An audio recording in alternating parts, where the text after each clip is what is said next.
Salutare și bine v-am regăsit! Iată-ne la stadiul, la momentul acoperișului. Dacă ultima, să zic, intervenție am făcut-o la placă, care am plăcit peste etaj.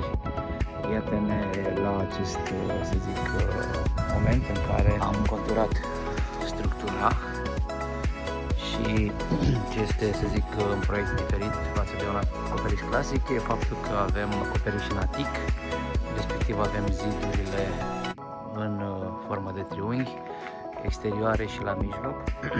Aici este delimitarea de jumătatea duplexului și acolo avem al treilea, să zic, zid. Deci a fost nevoie și de zidirea acestor pereți cu fereastră. Am cofrat și stâlpii și partea de centuri. Suntem la momentul de a turna, mai avem puțin mici finisaje și a ajusta aici câteva orificii care trebuie să fie completate.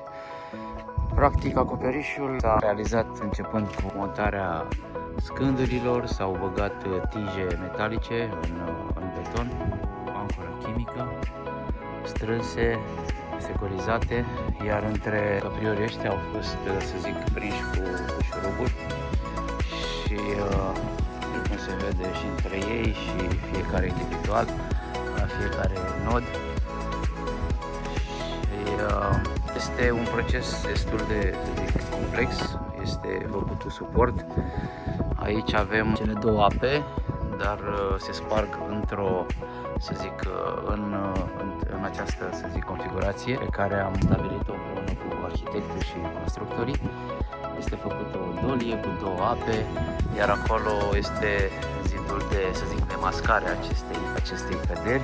Este mult mai sigur pentru a nu intra apa, să fie mult mai, curgerea să fie mult mai ok. Cam așa am pregătit și fierul. Structura, plasa de fier, de fapt, este poziționată pe fiecare din cele trei cofrage. Aici mai avem ăsta ultimul. Așa, și suntem pe finish. Așteptăm să vină cementul, cum spuneam. Mici ajustări, dar este, cum spuneam, a fost un proces destul de, să zic, solicitant. Aici avem prinderile, acenturi în stâlpi și tot așa. Am luat și BCA-uri, am făcut la nivel de să nu...